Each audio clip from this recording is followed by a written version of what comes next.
Hi, everyone, and welcome to our next segment of our Business of Medicine e-learning series. My name is Susie Laux. I am the Communications Coordinator here at Harris County Medical Society. In this video, we're going to discuss a couple of things. Commence practice operations, which includes practice workflows and strategic planning. With me today, Drs. Timothy Irvin and Dr. Julian Gonzalez. Welcome. Thank you for being here today. Absolutely. Appreciate it. Dr. Irvin, we're going to start things off first. Could you please provide us with some insights into what physicians should consider when they're planning their practice operations and that workflow? Most definitely. Probably the most important thing when you think about practice workflow is how you're going to manage your day-to-day routine, scheduling patients, appointment reminders, notifications of patients, what to do with cancellations, and how to manage your no-shows. From an operational standpoint, you also need to think from the back office perspective, what you would like to do, how you want to manage your referrals, your pre-certifications, and your authorizations for medications. You would like to automate these workflows and notifications as seamlessly as possible. And then certainly from the business perspective, what do you do about inventory of medical supplies and how to manage stuff as simple as bio-waste and waste control. Lastly, you would like to think about how you maximize your patient volumes. What is their experience going to be like? You want these guys to come back. You want to be able to market to patients and their friends and their families. You would love to use social media to establish and maintain consistent outreach and expand your services if you have the opportunity to do that. All right. Thank you so much for your insightful information, but I do have a couple of questions for you. If you can, how significant is it for you and your office that you have a documented workflow? Go over that for us. Most definitely. You know, it has become really essential to our practice at this point in our career. Backtracking, in 2005, we established our practice, IKP Family Medicine. Back then, it was a small practice. We had maybe 12 full-time employees. So workflow wasn't necessarily as imperative as it is now. Our practice has wonderfully grown. We have 5 physicians, 6 extenders, and probably close to 50 full-time employees. Without documented workflows for both the staff and the providers, you can imagine every new hire, it's a brand new ballgame for them. These workflows allow us to certainly be compliant, and really and truly, from an employer standpoint, it certainly helps with staff turnover because employees are now informed of exactly what we're asking from them, and there's no question from their perspective of whether or not they're doing what they're supposed to be doing. If they're able to look and understand the workflow, they're able to be a successful employee within our organization. That sounds great. Another question, do you have a documented procedure in how to handle referrals, pre-certs, authorizations? And if you do, how important are those that you have to follow? How important is that? Dr. Gonzalez, could you answer that for us maybe? I think Dr. Irvin did a really good job stating how important it is, and you get turnover and new people come in, and it makes it very easy to have someone new come in and be taught or learn how to do the processes. Pretty much everything has to be mostly automated in the office so that anybody that comes in can pick up where someone else left off, whether there's turnover or someone doesn't show up. So, well, any tips on setting up patient appointment schedules to maximize that patient volume and provide excellent patient care? Either one can answer. Yeah, we have schedulers, so we have dedicated schedulers that look at open slots and we're constantly getting data that we'll probably talk about a little more later on patients who haven't had their annual wellness exam or who need a follow-up for XYZ thing. And so we get those lists from payers, and you have to actively call them and fill up slots to get your schedule full. Gone are the days where you just sit back and wait on patients to come to you. You really have to schedule them. In order to do good medicine, you have to get people in because there's a lot to cover in a year to get good medicine. So you have to be active in getting patients scheduled. Okay. Yeah. How about you? Susie, what we found is that one size certainly doesn't fit all. Being a fairly decent sized practice, people's workflow. Some people are fast, some people aren't quite as fast. What we like to do is we've got a set schedule that each of the physicians and providers can tweak according to their preferences.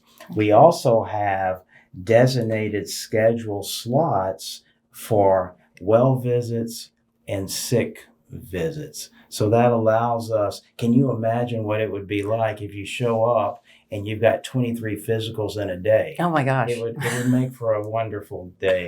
A long day. All right, Dr. Gonzalez, tell us what physicians need to know about strategic planning when commencing practice operations. Could you kind of fill us in on that?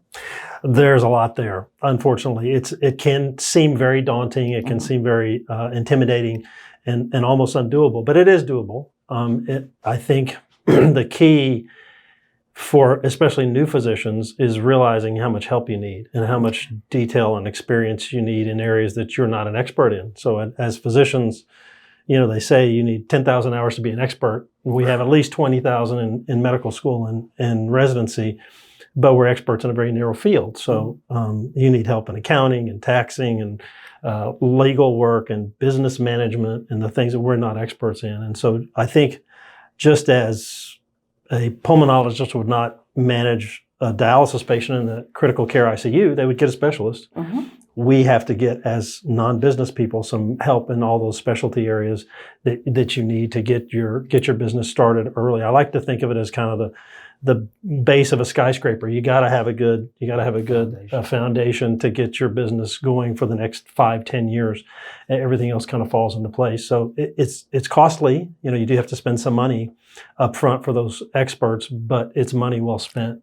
And as I said, accounting, legal, a business consultant, or probably a medical business consultant who has done this before and has made some mistakes and learned along the way the things that they've maybe forgotten or not done I think reaps big dividends in the long run. I think also one of the most important things is a really good office manager. And I think early you have to get a good, experienced, probably expensive office manager at a time. All these expenses come up at a time when your income is at its least. So it seems a little intimidating, but I think a really good, experienced office manager is as important as the provider. There's so many things, so many little things to think about. Staffing, like everybody's having trouble with staffing. How do you get people hired? How do you compete in the marketplace? Staffing is certainly difficult for all areas, but especially for us as well, because it's kind of a narrow focus of training, whether you're a medical assistant or nurse. Receptionists are easier, but getting staffing is really difficult. How you figure out the benefits you're going to offer to your employees, so that you can compete in the marketplace, what insurance you're going to need, all these little things that you have to think about that you're not an expert in. You got to get some help in, I think, and marketing, tax planning, lots of other things. God, all you want to do is practice medicine. There's a lot going into it, right? It is, and physicians obviously are pretty smart people, but we're not experts in everything. So you really have to get some help, especially anatomy early. And then running an office. Exactly. So when you're setting those goals for your office, what is the most effective system for tracking progress and making course adjustments along that way? So either one? I can answer that first, Tim, and you can add. Sure. I like to divide that into like three main categories. One is kind of the financial aspect or financial health of the practice. So the next is kind of the quality measures. And in medicine, with what we're moving is what's termed value-based care, so that payers are paying you as providers based on your efficiency, how well you can do good quality medicine, and also how efficiently you can do it financially. Everybody is wanting to be well taken care of, but no waste in money. So those things are followed by lots of payers and compared across markets. So each of us as providers are compared against each other. So it's very important that we all perform well. We want to be the best doctors we can. Along with what we said about processes earlier, you have to have a process, I think, to keep those quality measures met and get highly achieved numbers of getting your patients to get those things done. And the only way to do that is to have a really good, clear system that your entire office can follow. We develop a Google Flow live Google document, a live Google document that we can update on a monthly or weekly basis on where we stand on various measures so that Mhm. anybody in the office can help us meet those measures. And then the last thing that we look at as far as kind of monitoring our office is just the business operations. So one thing I didn't mention earlier it's not a bad option when you're starting a practice, I think, is thinking about joining an independent practice association or some practice management group. As an individual doctor, it's very hard, for one thing, contracting. So you have to have contracts with payers to get paid. And sometimes that can take a month or 3 months. In the beginning, if you're not getting patients for 3 months, that's very tough.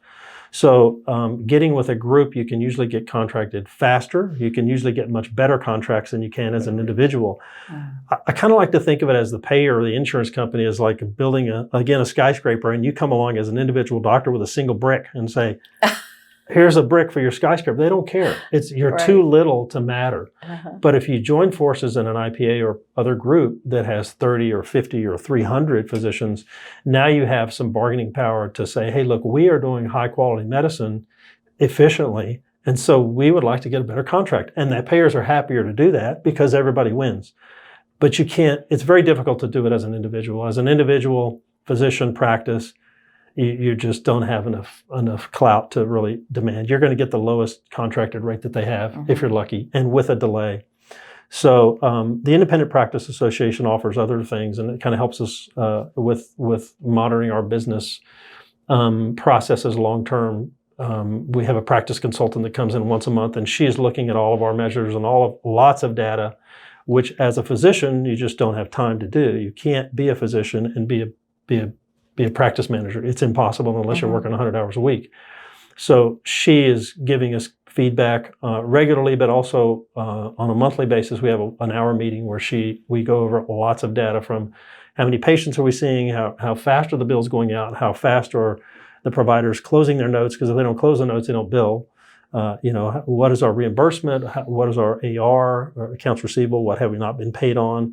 What are our Google reviews? How do we manage our reviews of our practice so that we can market ourselves better? And how do we do our marketing? And what are our costs at various areas? So there's a lot of data to go over. How many clicks does your provider use every time they see a patient? How often are they using templates versus free typing, which is slow and inefficient? So there's a lot of data to go over that the practice consultants can help you do that, because we just don't have time to do it. So that's kind of how we monitor. And we do the financial monthly too. We look at that on a monthly basis. You really have to kind of keep track of your financials as well monthly. So we do all that. And I suspect Dr. Irvin, being successful, does similar. I was going to say, do you have anything to add? Well, he's giving a lot of juice there, right? Our approach is very similar to Dr. Gonzalez. We actually participate in several IPAs also. Care Allies is a management company that we've utilized over the years to help us manage our patients and our line of business. We've used, just like Julian said, or Dr. Gonzalez has said, workflows, Google flow sheets. We have Excel spreadsheets, trying to maximize the quality that we can give to patients. And what Dr. Gonzalez said really resonated well with me when he mentioned you don't have to solve all the world's problems. They've got specialists out there that do everything. Finding an organization that can help bring those pieces together for you is what's going to allow you to become successful, because you honestly do not know what you don't know. And having somebody that tells you you don't know what you don't know is imperative to being successful. Otherwise, you're going to be struggling. And no one wants to do that. Absolutely not. You just want to practice medicine. Exactly. Well, anything else you guys would like to add? Doctors, maybe. I'll add one thing that I think is important, and I didn't learn until about 6 years ago, and that was a monthly staff meeting. Seems to really help the morale of the employees. They have a ownership, and they have a forum to give us their insight of what they do, because I don't know what they do when they answer the phones. I don't know what their pain points are. So the referral girl has her pain points, and so it gives us a forum to kind of bring up where can we improve as a group, and a forum to discuss those possible solutions. And then we also have a provider meeting once a month too, which is similar but just the providers, and that's also extremely helpful. So we're all kind of on the same page. Okay. Yeah. We do the same thing. Okay. It's not to have anybody come look for us for a source of employment, but about once or twice a year, what we've got in the habit of doing is we've hired a gentleman who will come and make street tacos for the practice. I'm coming to your And office. then, like I said, and it's really nice to see the camaraderie, to see the front staff and the back staff all come together, to see the employees and the owners sitting side by side, visiting, and just getting to know together. Because I think with that comes better, not necessarily treatment, but better care of patients. Okay. Thank you so much, doctors, for being with us today. We really appreciate it here. Thank you, Dr. Enjoyed it. Gonzalez. Thank you all for Dr. having us. Irvin. Oh, Thank you yeah, for having us. absolutely. Appreciate it.